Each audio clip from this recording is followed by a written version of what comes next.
my goal here, I'd like to talk a little bit more about models and how I partition models and for thinking about them. And then I want us to talk about evaluations. Again, one thing I evaluated over the last couple of days were your proposals. And so I want to talk about that at the end. So don't let me get away without doing that at the end. Any questions? Okay. So another, let's say, dichotomy of models that I think about, which are, again, you can decide whether there's a perfect breakdown, is there's a difference between black box models and descriptive models, okay?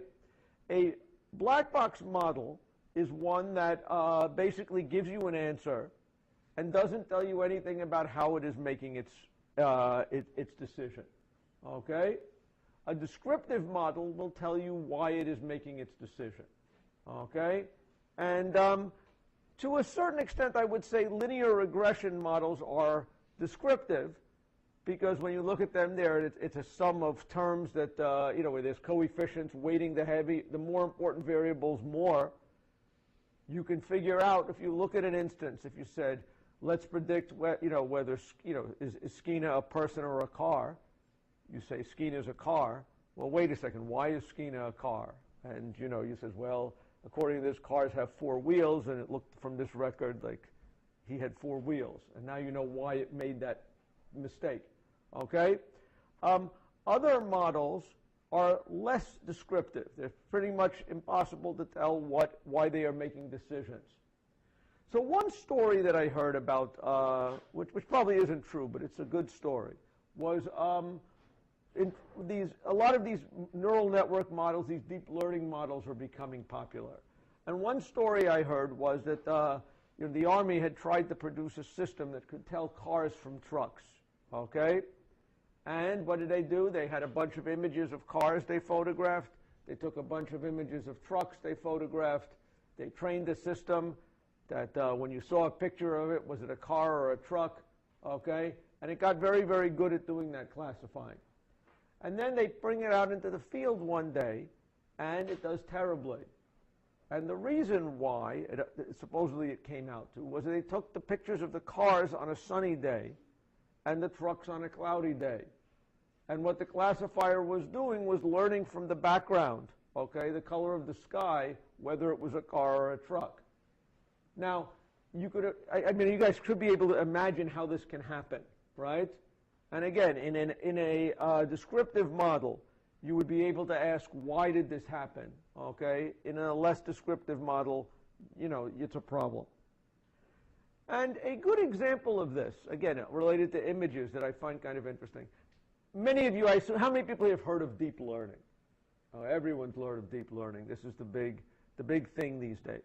And one thing that is true is in many tasks, these neural network, deep learning systems have gotten much better at making predictions than any system before it.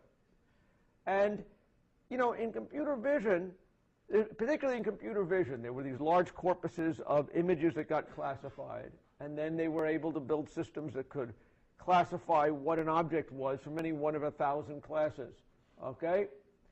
On the other hand, someone then, a research group then said, well, let's see if I can build images that fool neural networks, okay, fool these things. So they took the champion image recognition system, and they created images that would fool it. According to these systems, they were 99% sure that this thing was a centipede. Does everybody see it up there? And that 99% sure this was a centipede. Okay, a centipede is an insect with 100 legs, just for those of you who don't understand it. This was a jackfruit. How many people see the jackfruit? Okay, you see the jackfruit?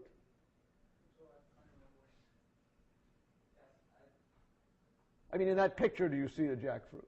Okay, that I'm hoping, good, okay? Otherwise, I was going to assume you were some kind of neural network or something like that. Okay, so how did this happen?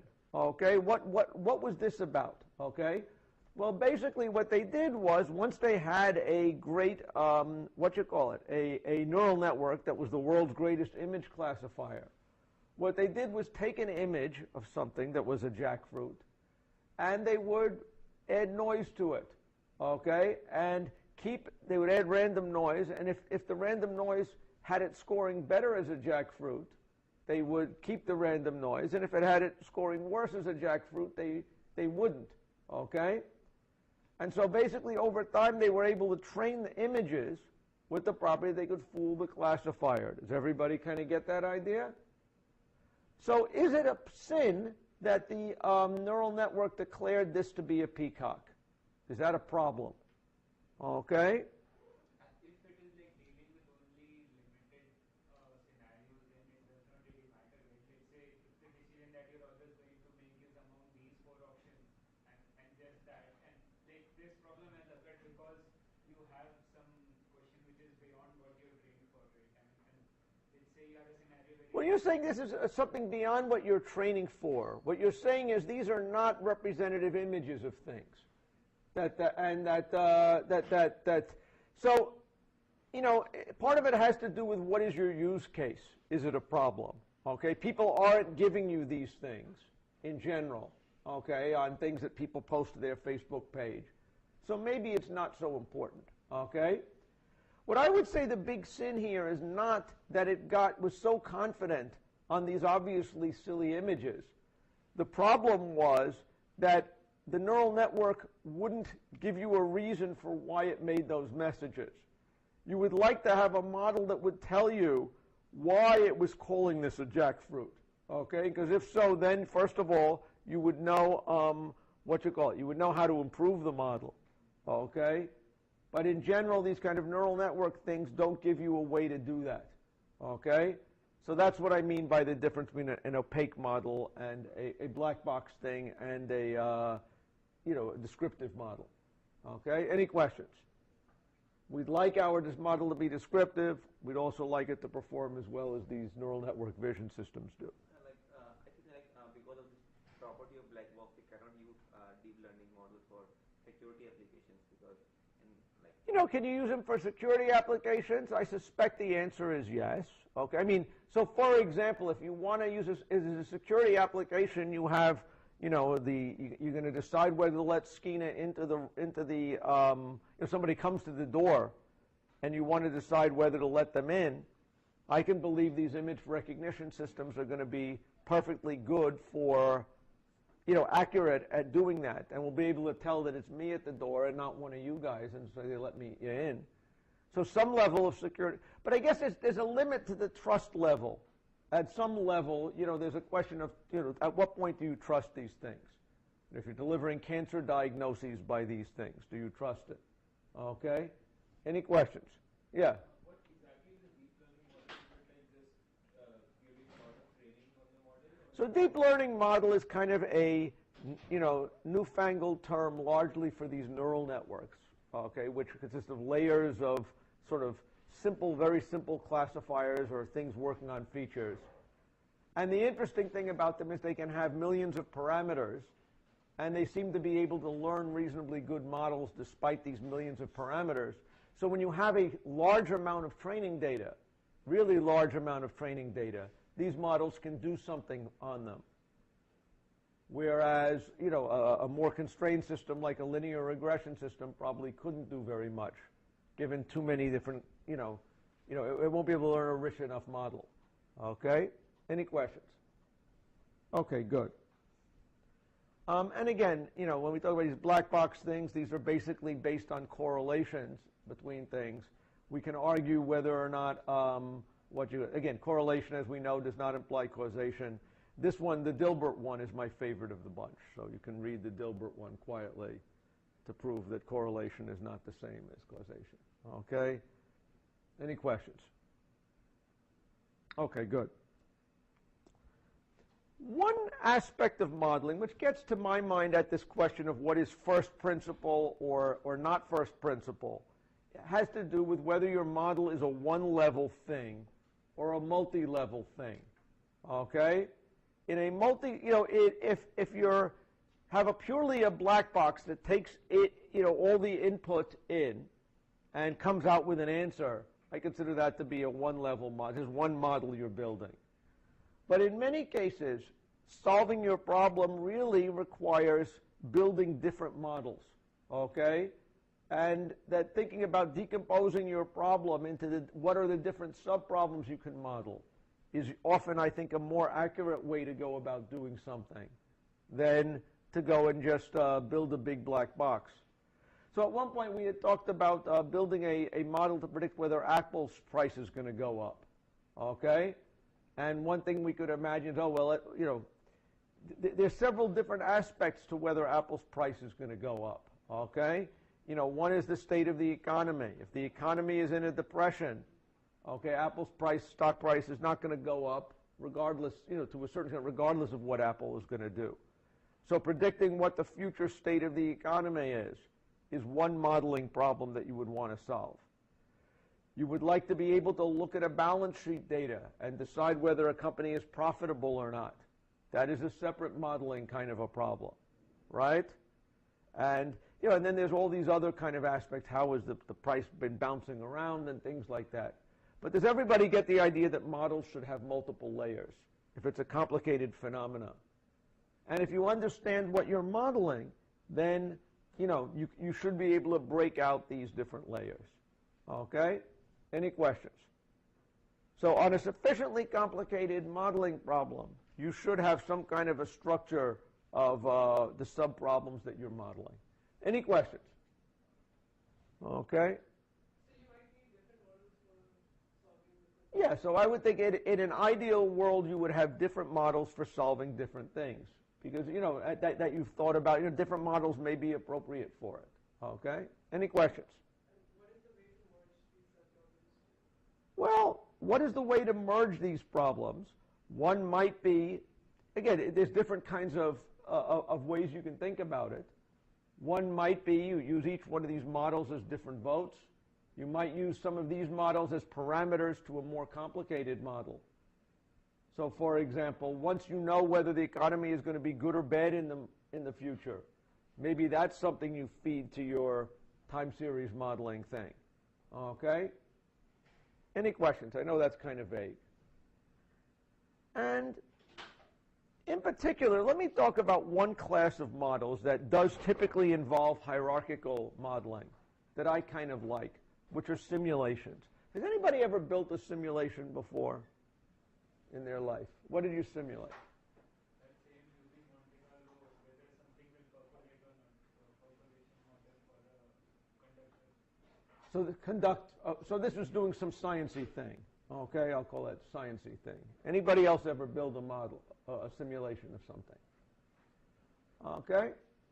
I find simulations very, very good. And, my favorite simulation model was this one we built for betting on highlight. And did I ever talk about this in here? Okay. How many people said I did talk about it? How many people say I didn't talk about it? Okay. What?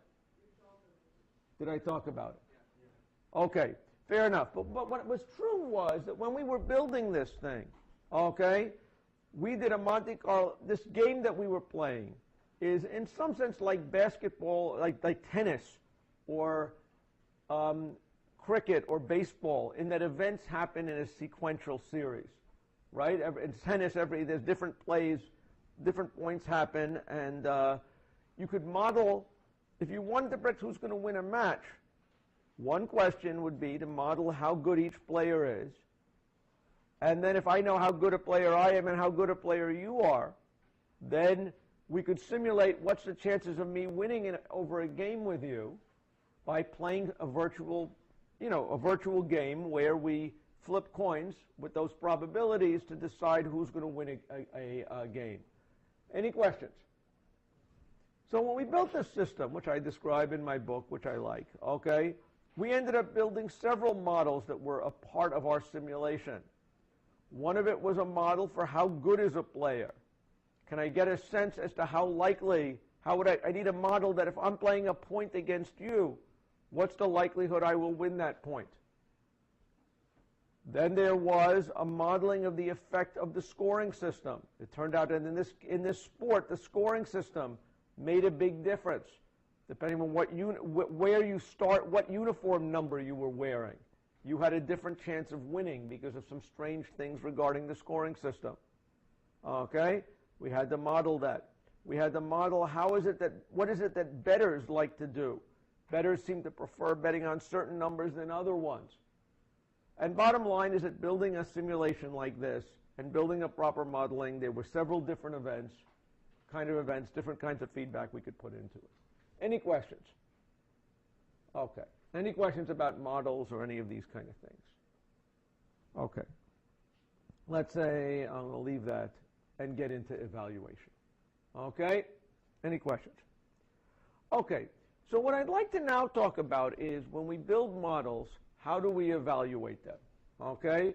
And we need to have statistics to judge how good our model is. Okay?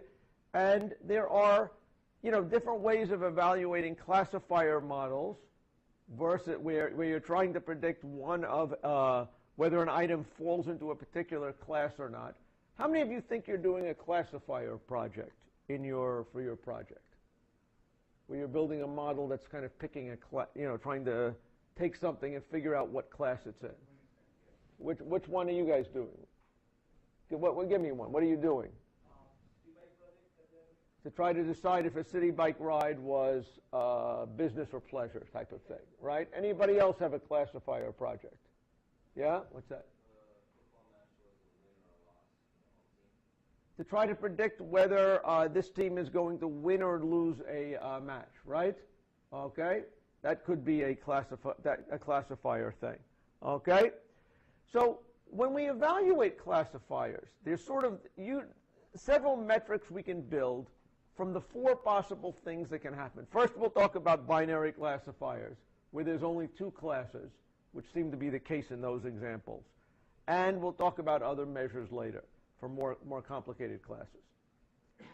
So we say that a true positive is when there was a positive example labeled positive. What do I mean by positive or negative? Typically speaking, when you have a classification problem where there are two different classes, okay, we would then call the smaller of the two positive. If they were identical classes, occurred with equal likelihood, we would say that pick one of them arbitrarily. Maybe like the football, the game is a win, is a positive class. Okay? The home team wins. Okay? And when we have a positive example that our system labels positive, we call that a true positive. When our system has a negative example and we label it negative, that is a true negative. True positives and true negatives are good things. Does everybody see that? Now, I get confused with false positives and false negatives, but it's kind of important to keep that in mind. A false positive is one where a negative example got labeled as positive. Okay? And a false negative is where a positive example got labeled as negative. Any questions? So one way to think about it that I think is going to be that's an example I'm going to use at a couple points today, is to think about a threshold classifier. What is a threshold classifier? Let's say that you take all your training and your thing like this and boil it down to a score that's going to be higher if it's if it is positive, and lower if it's negative. Okay? Perhaps this is in like a logistic regression type of thing, right? But so you ultimately take your statistics and get a measure of how likely is it to be in a positive class. We are kind of faced with, if you look at all your training examples, here are negative. Here's a histogram of the negative examples by your score. And here's a histogram of your positive examples by score. Does everybody kind of get that idea? If you have a good scoring function, those two distributions are going to be far apart. Does everybody see it? How would we evaluate how good a classifier is? A classifier on such a thing is going to typically pick a threshold and decide that everything less, if you have a score less than that threshold, it's going to be negative. And a score greater than that threshold, we're going to call it positive. Does everybody see that? What is a metric that we would use to try to set the right place to draw that line? Does everybody kind of see that? For any threshold, we would have something that is good at separating, that is going to have some ability to separate the negative examples from the positive examples. The true negatives and true positives are here. The part of the negative distribution that lies on the wrong side of the line are the false positives. And the part of the positive distribution that lies on the wrong side of the line is the false negatives. Any questions? So these kind of classifiers should make sense. The key question is, how do you set the threshold? Okay? Any questions about that? And it should be that you set the threshold to optimize some kind of a scoring metric. But what is the right scoring metric to choose from? Any questions? The threshold here, it looks like, is about 167. Right? That's what this line here is supposed to represent. And once you have two distributions of examples, you have a scoring system, and you have here a frequency distribution by those scores. That's what the histograms are. Setting any value as a threshold will label some negative examples correctly, some positive examples correctly, and give some the wrong answer. And the question that comes up is, where do we pick the right threshold? I think we agree that 167 looks better for many cases than a threshold of, let's say, 190 pounds. Well, let's say I had set a threshold of 180 pounds. Why might I want to set a threshold at about 182, let's say 182 pounds? In this case, there's no false positives. Does everybody see that? Can anybody think of a world where I would want a classifier where I didn't have false positives? Yeah? If I'm predicting cancer, would I want to say no false? What does no false positives mean? That would mean a no false positive situation, if positive meant cancer, would mean that I never told anybody they had cancer when they didn't have it, right? But I would miss a lot of people who did have cancer. Does everybody see that? So if that's the case, I probably don't want my cancer classifier to not be trained so it doesn't scare anybody, okay? But lets most people die, okay? Perhaps I would want to be on this side over here, right? Where I'd want to be able to set it at a point where almost all the cancer people, if I set my threshold down around 150, almost everybody who, let's say, had cancer would be pegged as having cancer. The trouble is I would scare a lot of people. Does everybody see that? So what is the right place to set it depends upon your evaluation metric. Does everybody agree with that? Okay? So what are the standard evaluation metrics? Yeah. Yeah, sure. So they are overlapping, right? The true negatives and the true positives are overlapping. Yeah. Is that a valid scenario? So that would mean, like, for value of 170, you have both true, negative, and... Yeah, so what this is saying is this is a hard enough problem that there is not a perfect separator between them. If I had to try to figure out if someone was a man or a woman from their weight, okay, I couldn't find a perfect separator for that. Is that clear? And likewise, with most cancer tests, I bet you that you cannot find a place to separate people perfectly. There are definitely going to be false scares. What we would like, of course, our dream would be that our classifier had set things up so there was no overlap between the distribution. But it's not clear we always have the power to do it. So this is not the problem that we'll be able to solve at this level, right? We already have chosen the classifier and... Right now, with this case, I'm assuming we have we've come up with the discriminative function. We've come up with the scoring function, and we're trying to set the right thing. Actually, what I'm really trying to do is to talk about evaluation metrics. It should be clear that for any classifier, there is a knob to set here. And where you would set that knob depends upon what metric you choose is important for your evaluation.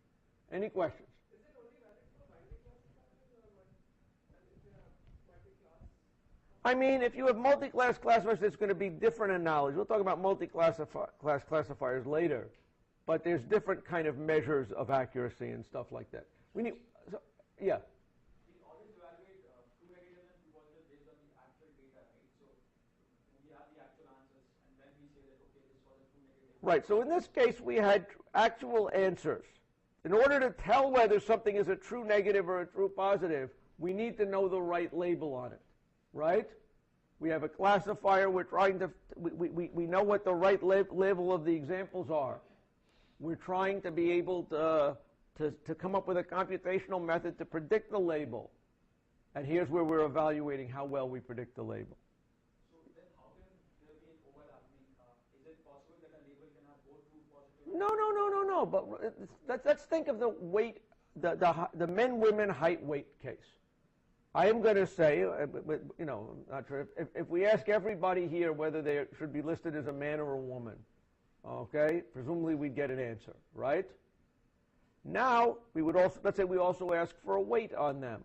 There will be a distribution, okay, where if we take a look at the men, there's going to be a distribution. Men are typically bigger than women. There's going to be a distribution of women, right? These are women, these are men, okay? Can we predict, just given the weight, whether someone is a man or a woman? You say no. The answer is yes. Obviously you can do it. Even if you don't give me give me any information about it. Can I predict whether somebody is a man or the person outside that door? Is that a man or a woman?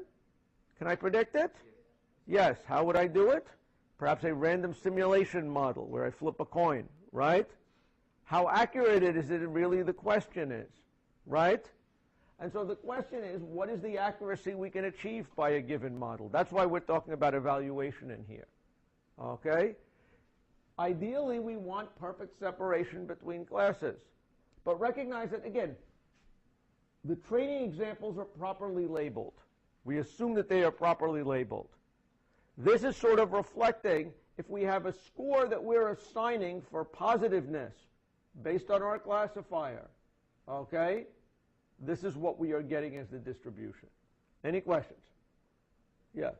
Over here, like, shouldn't we know, like, we should have labels which should tell us, like, this is the false positive line and this is the false negative, and that seems like important, right? Like, if you have some value which is beyond, like, the false positive range, you know that when you're doing a classification for that value, it is going to be accurate. Well, okay, wait. So again, let's just make sure that we're understanding each other here. Again, I'm assuming that the x-axis here is a score of merit from your statistics, right? In the one variable case of predicting gender from weight, okay, that was one, okay? You could imagine a more complicated thing where you learn a big complicated score based on, you know, either just build a scoring system or something like that, such that we think that the score is going to be higher if it's positive, right? Once we have a scoring system, coupling our scoring system with our training example or evaluation examples will give us something like this, okay? Among the positive examples, there will be a distribution of scores. Among the negative examples, there's a distribution of scores.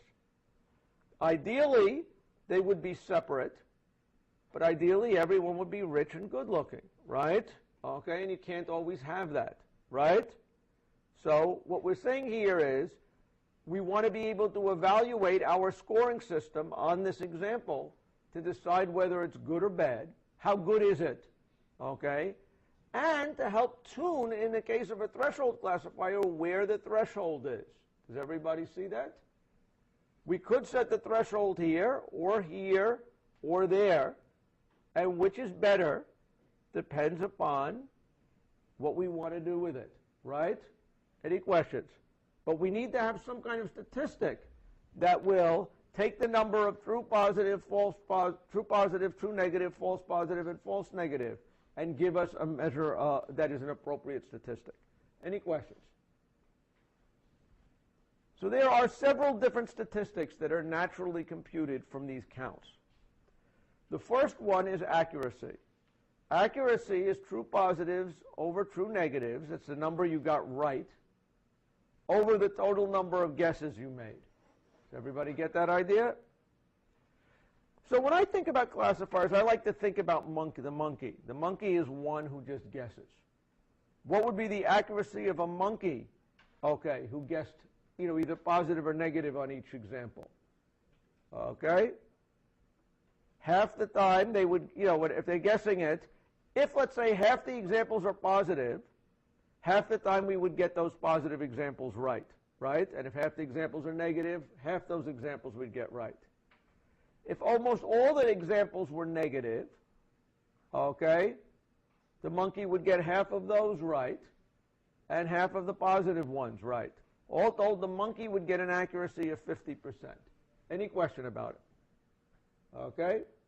So accuracy is a reasonable metric, but we got, again, that's appropriate in some times, but not in other times. Any questions?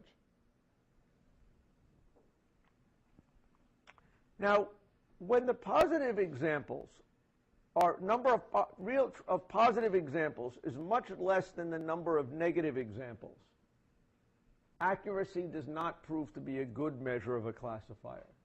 And let me try to convince you of this. Suppose we have a cancer world where, let's say that you're giving a cancer test and 5% of the people who take these tests have cancer. Okay?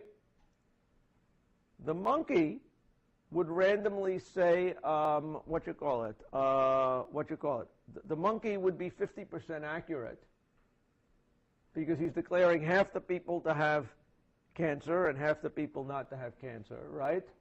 Let's just be precise. Suppose we have a world where 5% of the people have cancer and 95% of the people don't. Okay, these are the healthy people, right? What would the monkey do if he just picked randomly positive and negative? Half of these guys would get cancer, would be called cancer, and half of these people would be called, it would be called healthy. Of these guys, half of these people would be called healthy, and half of these people would be called cancer. Is that right?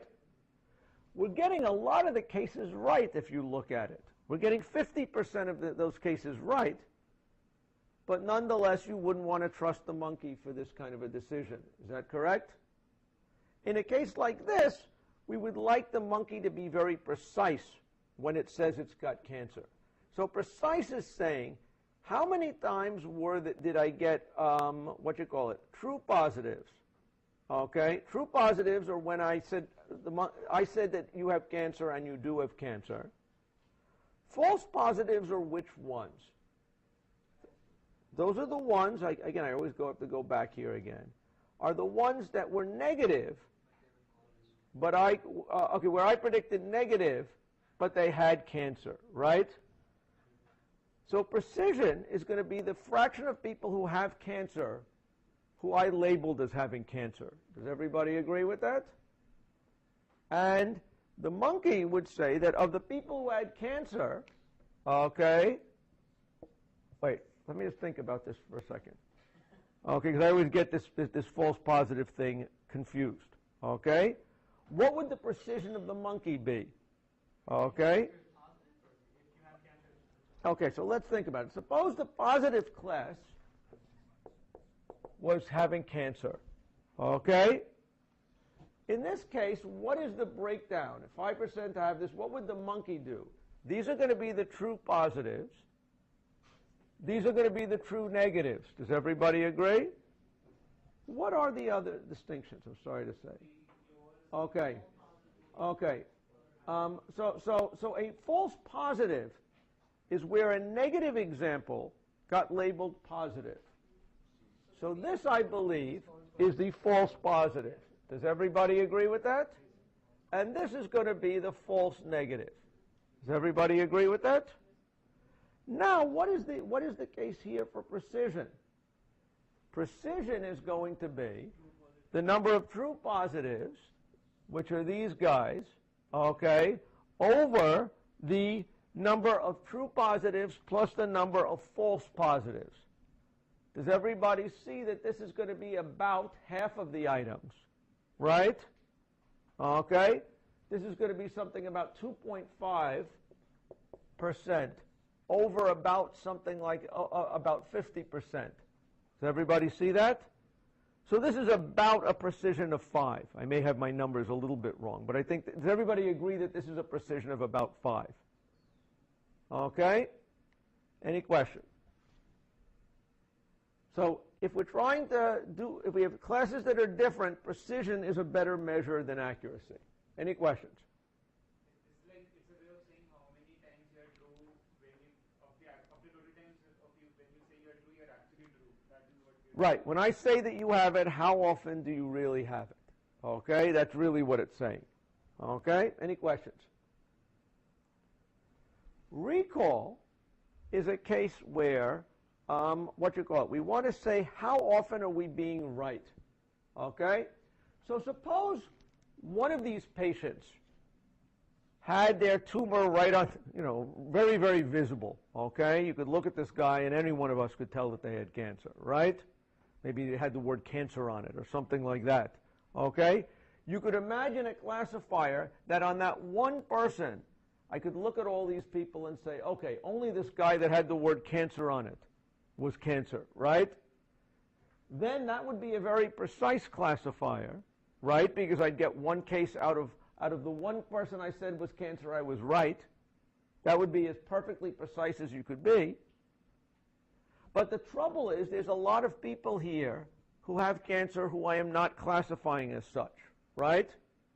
You would want a classifier to make sure that when the real cases are labeled properly. Recall is a statistic about measuring when the real cases are measured properly. Okay? So that's the number of true positives over true positives plus false negatives. Okay? What would that be in this case over here? So for recall, it's the true positives, which are over here, divided by the true positives plus the false negatives. Does everybody see it? So this says of all the people who got cancer, what were the true positives? Okay, that how many of the people who had cancer did I say had cancer? Any questions about that? So like it should be 1, right? If it's perfect. Ideally, if it's perfect, anybody who has cancer, I say they have cancer. How can I make a classifier that will give me a great recall? Can anyone give me a classifier that will give me great recall? What? Declare everybody as having cancer. Does everybody kind of get that idea? If you declare everybody as being having cancer, then the true positives over, the false negatives would be 0, right? So it's easy to get perfect recall. But if we get perfect recall, do we see that our precision is going to be low? Right? So we have to sometimes decide whether we want precision or recall. There are two different kinds of things. Any questions? And sometimes it matters more than others. Okay? Any questions? A common statistic that is used to combine the idea of precision and recall is something called the F-score, which is essentially the product of precision and recall. Okay? And this is basically the harmonic mean of precision of precision and recall. If you think about it, let's think about our cases of what we would need. Assuming that this is the,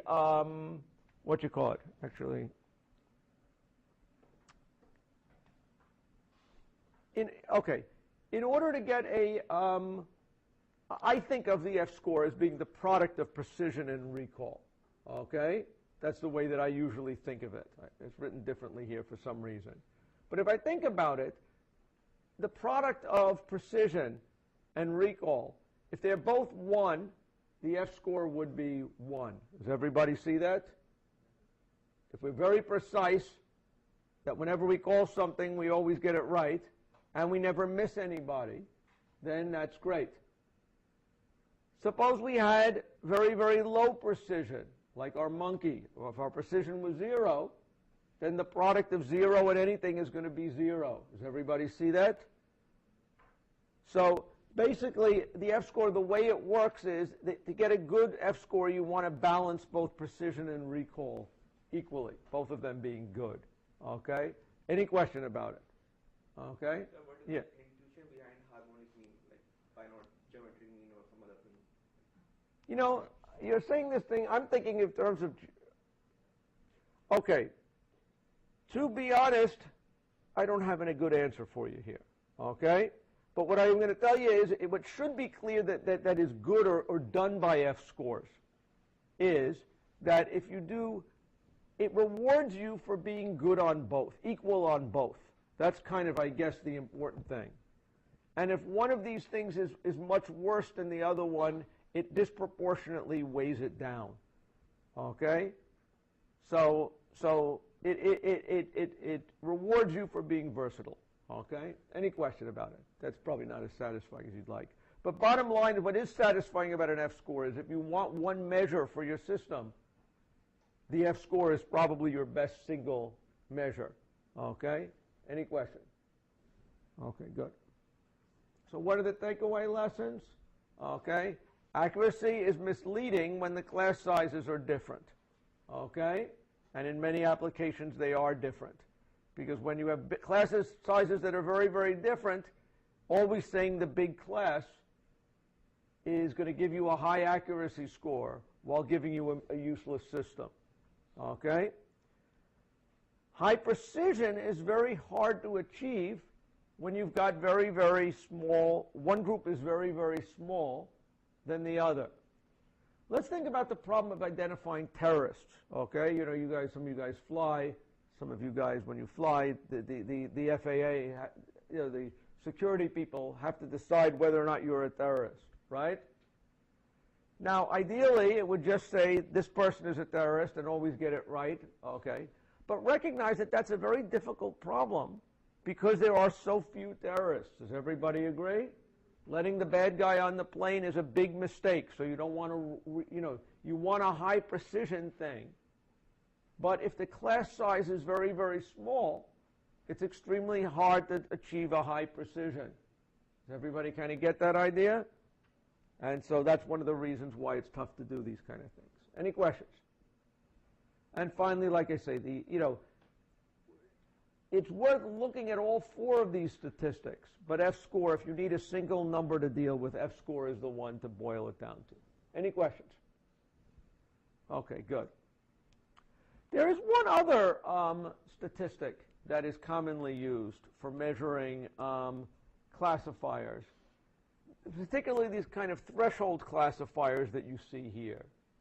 Let's say that we have we have taken our statistical data and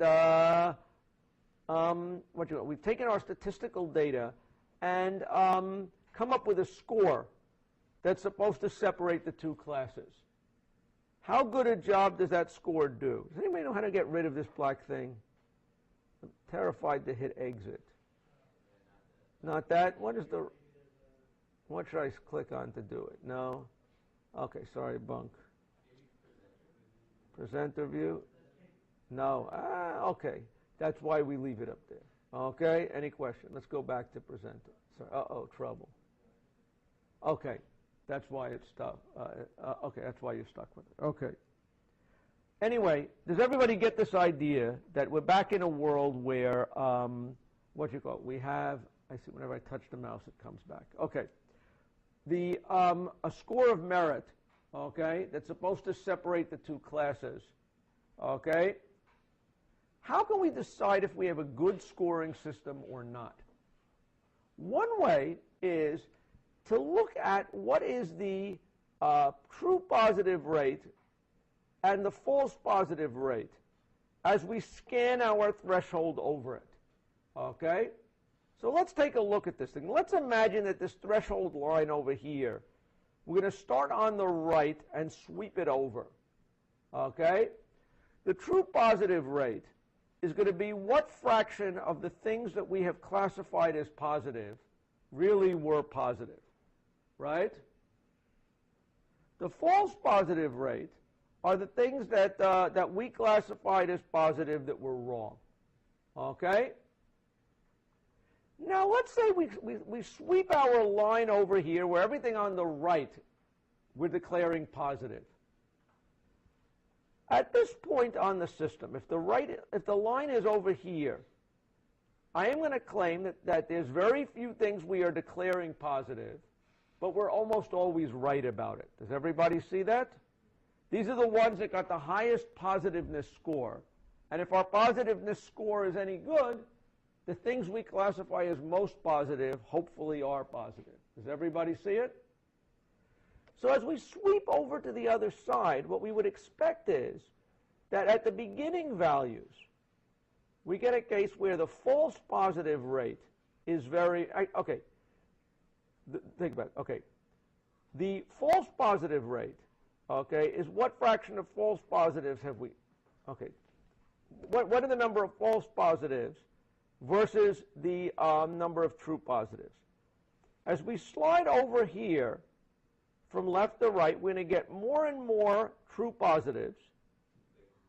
From right to left, let me try to do it. From right to left, as we slide over here, it should be clear we're going to get more and more true positives and also eventually more and more false positives. Does everybody agree?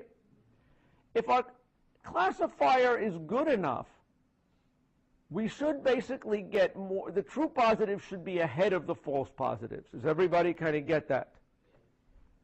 So what the ROC curve is saying here, the true positive rate is what's the fraction of the total number of true positives that we have labeled so far, positives that we have labeled correctly.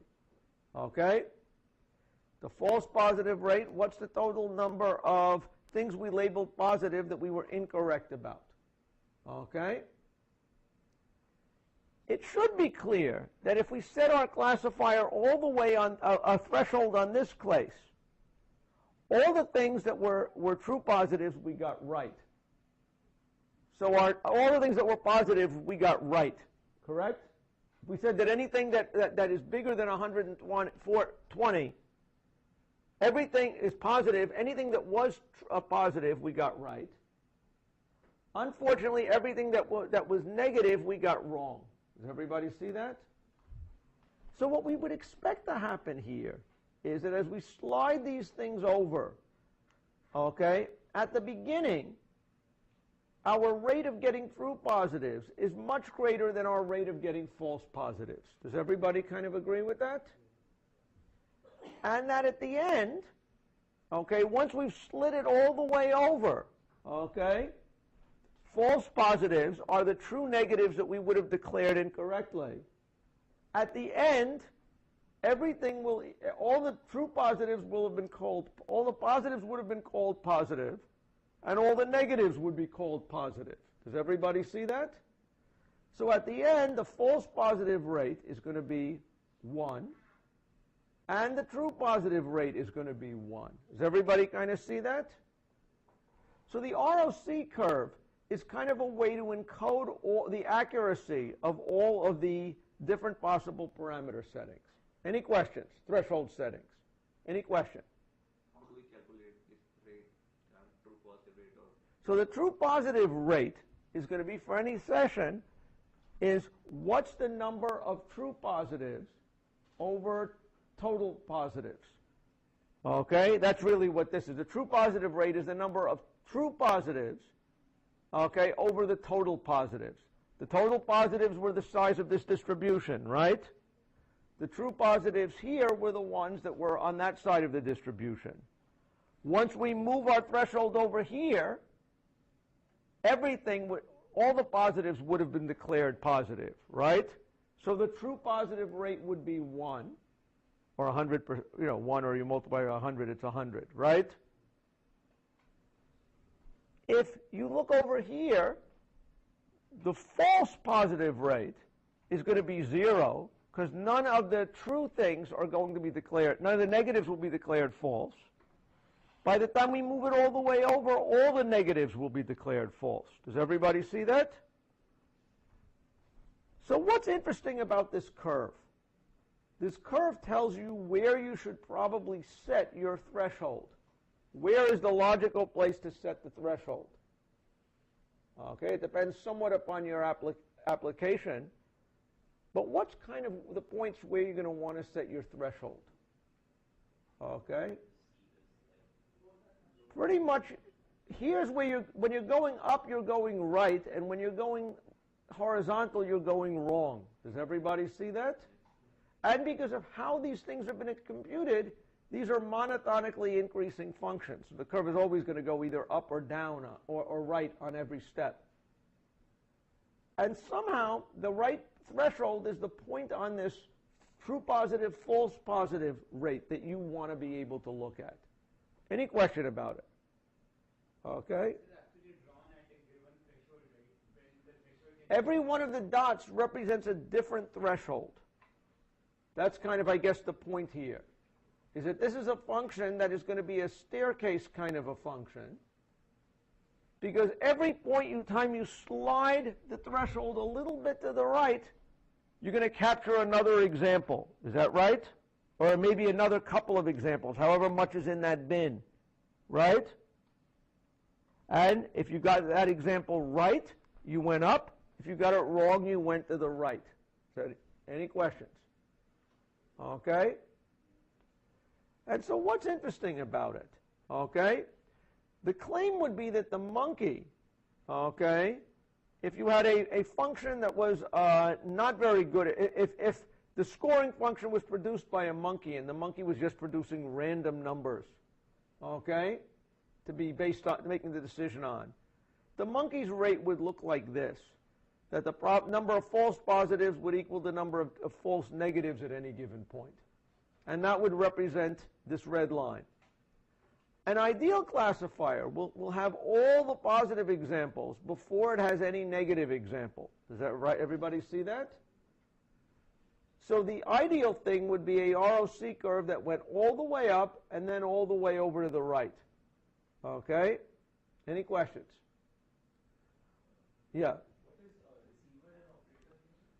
Receiver operator is an archaic term because this came from actually people who were originally doing things with radar signals and stuff like that. So it doesn't mean anything to me. Okay? But what doesn't mean to me is that the way to think of it is, this helps me set my knob. My knob is my threshold here, right? And I can realize a system that is anywhere on this curve in performance space. And based on this curve, I can decide how many false positives to false negatives do I want to see. Okay? Any questions? So basically in this graph, you want less number of false positives and more number of true positives. So that would be the steepest point. Here is a place where I am getting, at this point, I've got 60% of the true positives correctly labeled, and I'm only mislabeling 10% of the negative examples, right? So that seems like a pretty good trade-off, okay? On the other hand, if I really need to find out which examples are positive, I might want to take another, move at a different point on the curve. Any questions? Like, do we take the maxima or what? Taking here would be bad. This is a threshold where I'm not declaring anything to be positive. Taking a position here would be bad. That's where I'm declaring everything is positive, right? Generally speaking, there is a certain amount of false positives I'm willing to tolerate. If I say I'm willing to scare 10% of my patients that they have cancer, by looking at that, this says I can get correctly labeled 70% of the cancer people while scaring 10% of the people. Okay? Any questions? So since we're taking only true positive and false positive, is it similar to precision? Like, it's sort of a little bit, it's sort of capturing precision and recall. how recall? Well, because this is the question of ultimately, this point here says we've classified all of the examples right. This is a question of what fraction of the positive examples have you classified correctly. So it's capturing really a recall. This is a recall among the positives, and this is a number of mistakes on the part of the negatives. Okay? Yeah. The highest point in this ROC curve, which Yeah, that one. So corresponding to that, the threshold point will be somewhere where this two positive curve is ending. Right. So at that point, the threshold is probably out here. This would be, the threshold would be over here. 0, 0 was the threshold over here. 1, 1 was the threshold over here. Ideally, this point on the curve is hopefully probably something like the threshold over here. Okay? That's where we've got, it should be clear that if we're doing it right, we should be getting a lot more true positives than we're accumulating false positives. Okay? Any questions? One reason to compute this is that the area under this curve gives you a measure of how good your classifier is. Okay? If we thought about it, if the monkey classifier that randomly assigned positive or negative to things would be given by this red line, the area under the red line is like 1/2, right? 1/2 of the unit square. The perfect classifier would shoot all the way up, getting nothing but true positives as we swept over, till at some point we had hit all the true positives, and now everything else from that were negative examples, right? What would be the area under the perfect curve? 1, right? So the area under this curve is another score that you can use to judge how good your classifier is. Any questions about that?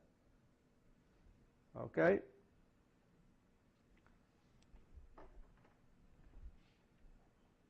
We was some talk about how do you deal with multiple class systems.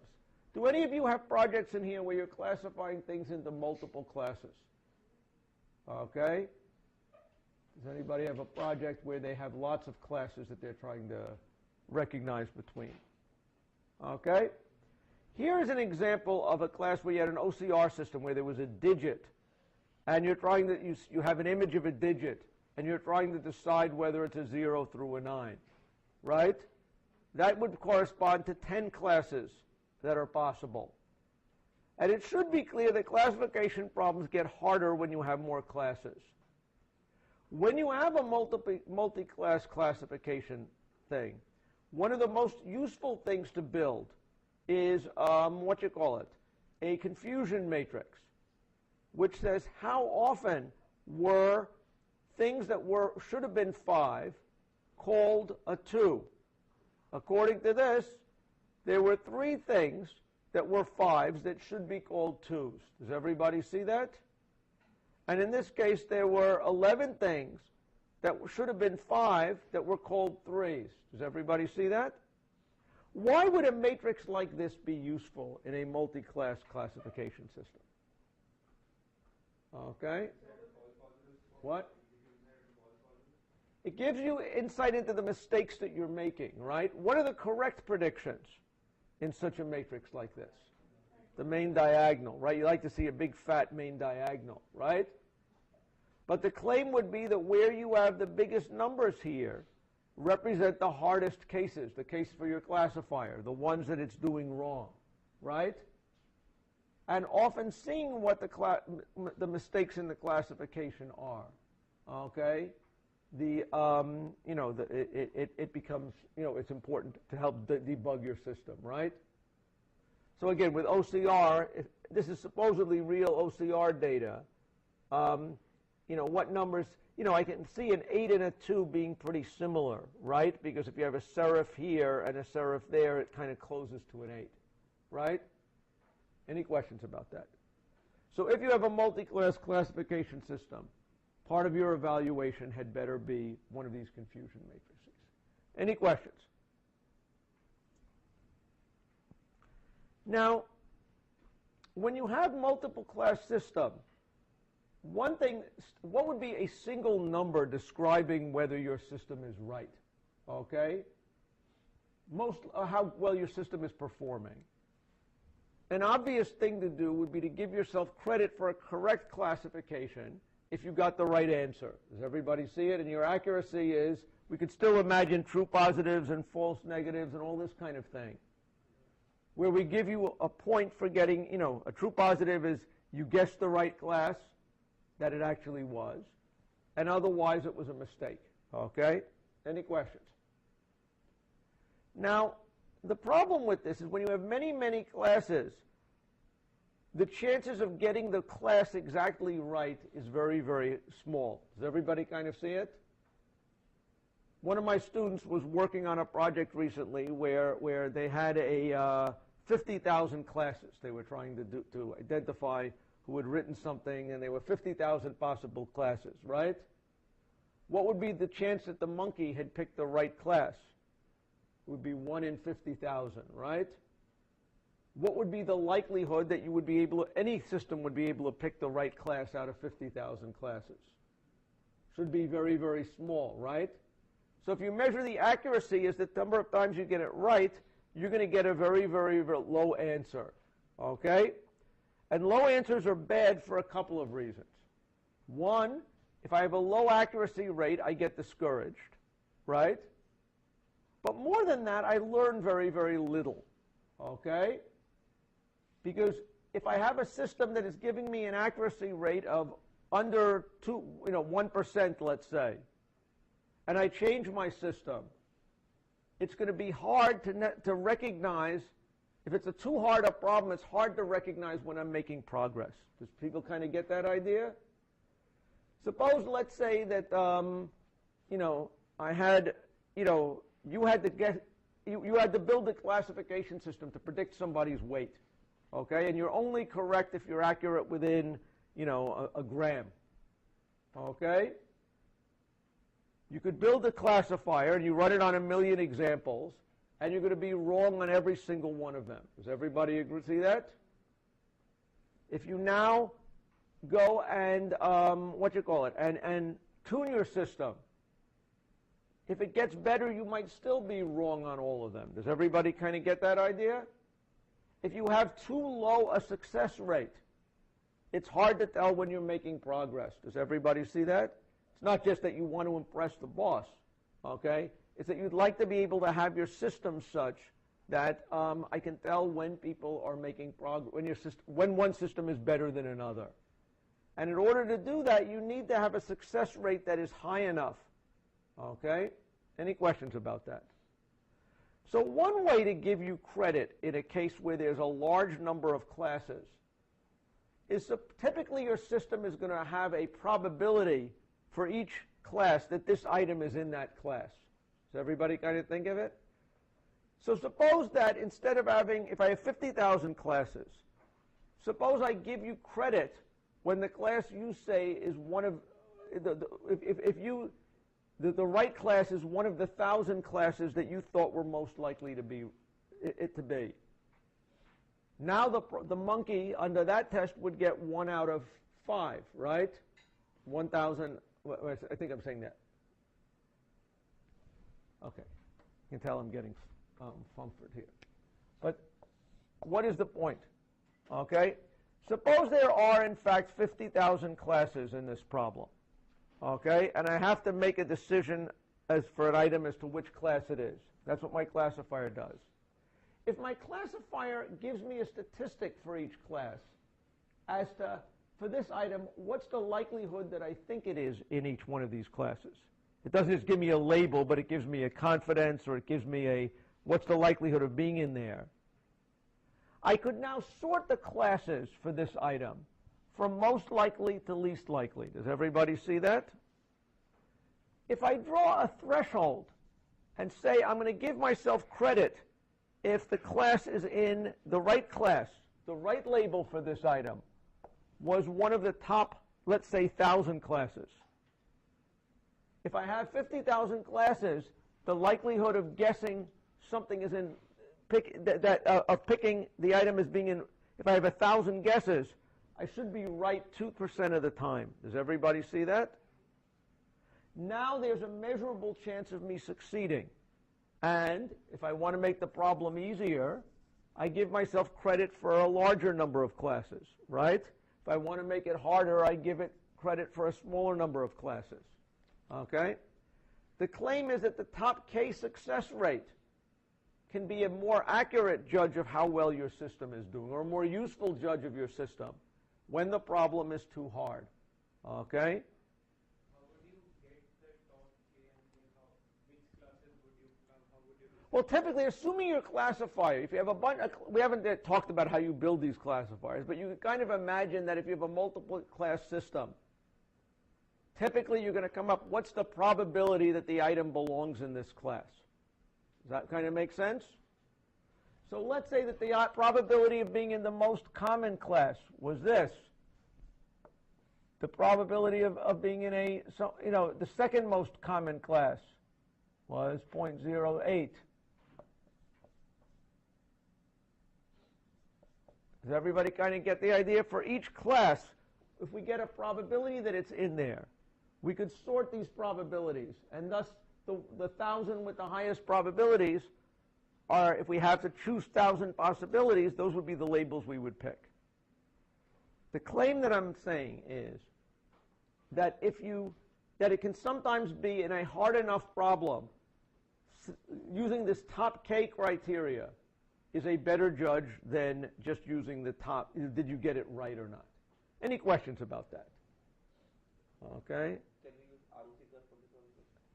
Well, an ROC curve, now you've got to measure, let's just think about it. The ROC curve thing is assuming a world of true positives and false positives. It's not clear to me what the true positives and false positives are in this case. The diagonals are true positives, others are false positives. Anyway, for now, let's just think that the ROC curve is for, for binary classifiers, okay? Any questions? Okay. There are other error statistics, and I can tell this is getting a little bit boring. Okay.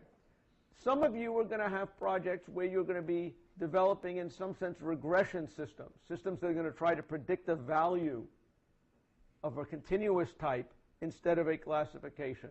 Does anybody have a project in mind that they were going to predict a value? Yeah, which was yours? So let's say you're trying to predict the number of bikers on a particular day. Now your quantity is the input, you want to get a number. What would be a way to, you need some kind of a statistic to take your forecast and the observation and tell you how wrong you are, okay? And there are a bunch of different measures that we can use, okay? The absolute error is just the difference between the two. The relative error is the difference between them divided by the scale of the observation. Saying that, how many bikers there you have on City Bike, how many bikers will you be wrong on a particular day? If you're wrong by 10,000, is that a good prediction or a bad prediction? What? Depends upon how many bikes there are. That's kind of, I guess, the point, right? So this is really one that will tell you in terms of the percentage of it. If you know how many city bikers there are in a day, I can tell you whether an error of 10,000 is good or bad, okay? And anyway, this gives you a way to score an error on one example. Typically, the mean of these errors or the mean square of these errors is a way to evaluate the whole system, okay, on all the examples. Any questions? Okay, fine. Now, when you're building these evaluation systems, one decision you're going to have to make is whether or not, how to take your data and partition it into training data and evaluation data.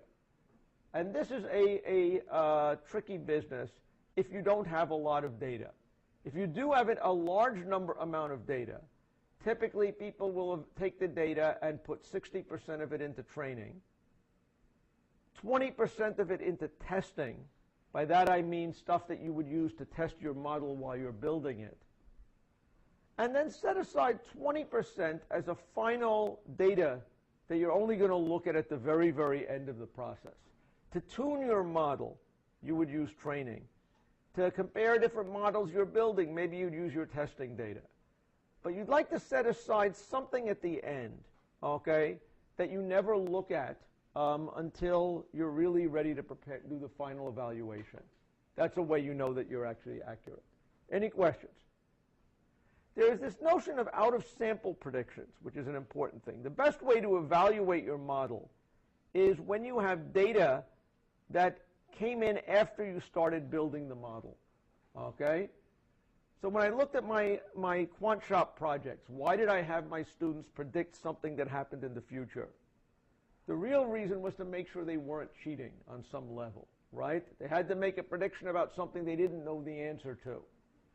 Often in your projects, you're going to be taking a big data set, okay? And it's very, very hard to judge how well it's going to do on new data, because typically people pollute their evaluation data by taking a look at it. Somehow they look at it a little bit beforehand. The best way to judge a model is with data that didn't exist or that you didn't have or you didn't know about when you started to build your model, okay? If not, you've got to keep the rigor of keeping something separate that you don't open till the end. Any questions? Okay. Fair enough. And like I say, there are there are many errors that can come up when you mix your evaluation data. Any questions? Okay. The last advice that I will give you, and then I will get on building an evaluation system, is that all of you for your projects are going to have to build an evaluation system.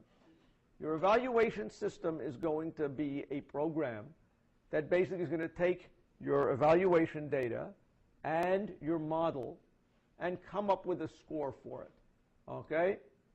One thing that I strongly, strongly urge every group to do is to build a single command program to do it. What does that mean? It means type evaluate model, and quality of evaluation comes out, okay? It's kind of important that when you're tuning your model, you want to evaluate it repeatedly on your test data, okay? And what I find is that if people do not have a single program that they run that produces all the evaluation metrics in a way that it's easy to run, people, tend not to do it. So the input is going to be to your evaluation program is your evaluation data with whatever the outcome value is. It's going to call as a subroutine your current model, and as output produce all the summary statistics and distributions that you need to get a report as to how well your thing does. Any questions about that? I guess the thing I want you to do is make sure you build something that gives you more information than just a summary statistic at the end. You would like to show an error distribution, not just what was your precision, but something like if you were doing something that was a regression system to try to predict the value, you don't just want to give me a mean squared error. You want to get a whole distribution of errors, produce a plot of it, okay? The key thing, like I'm saying, is basically make sure you develop a system that will give you your full reports every time you change your model. Any questions? Okay. Any questions? Okay, I'm going to end this. This lecture didn't feel very good, so I'm going to apologize for that. But I'll end it sort of why I like to talk about out-of-sample predictions. If you tell a joke, okay, jokes work better the first time than the second time. Does everybody agree with that? Okay, there's one joke that I will tell you about today. You guys know there's a holiday coming on Monday. What is the holiday? No, isn't it Christmas? Christmas? Okay, no, Diwali. No, that's not it. Okay. I always think that it's Christmas that's coming up next. And why is that? Okay, does everybody see why? Okay, as any computer scientist thinks that Halloween is Christmas? Yeah? Octal and decimal. Does everybody see that? That in base 831 is the same as base 25 in decimal, right? How many people thought that was funny? Very few. Okay. Now, let me try to tell you this again. Okay? Does everybody see how computer scientists can get confused between Christmas and Halloween? How many people think that one was funny? Okay, the answer is less, right? And the reason is because once you know what the answer is, okay, it isn't the same as before. You can't put yourself back into the state you were before you told a joke. And likewise, when you're evaluating models, if you don't rigorously segregate your evaluation data from what you're training on, everything's going to get very confused. Any questions? And that's why ideally, if you can evaluate it on data that comes later, that's out of sample, that would be good. Which of you guys have a chance for your project to evaluate yourself on out of sample data? Okay, all you Citigroup people, bike people, right? So one thing that's true is that you're busy, you all claimed your data set now. People will be cruising on their city bikes for the next couple months. Does everybody see it? So one thing that would help me believe your model, if you had a way of validating it, okay? If you train a model on this data and validate it on the stuff that came after you had built your model, that's one way of maintaining some level of honesty. Does everybody kind of see that? And likewise, if anyone was building a gambling system or any kind of a prediction to predict who's going to win sporting events or things like that, it's important that you be able to run it on stuff that didn't exist when you were training it to avoid problems. Okay, any questions? Okay, so I'm going to say, sorry about that because that didn't feel very energetic. But okay, what I wanted to talk about for the rest of it, I did grade the project proposals. And what I wanted to do, I want you to pick up your project proposal for your group. My grading scheme was the following. The people in the 90s, I felt, had a great idea of what they were doing. They clearly had an idea of what project they wanted to do. It was likely to work. They started working on it.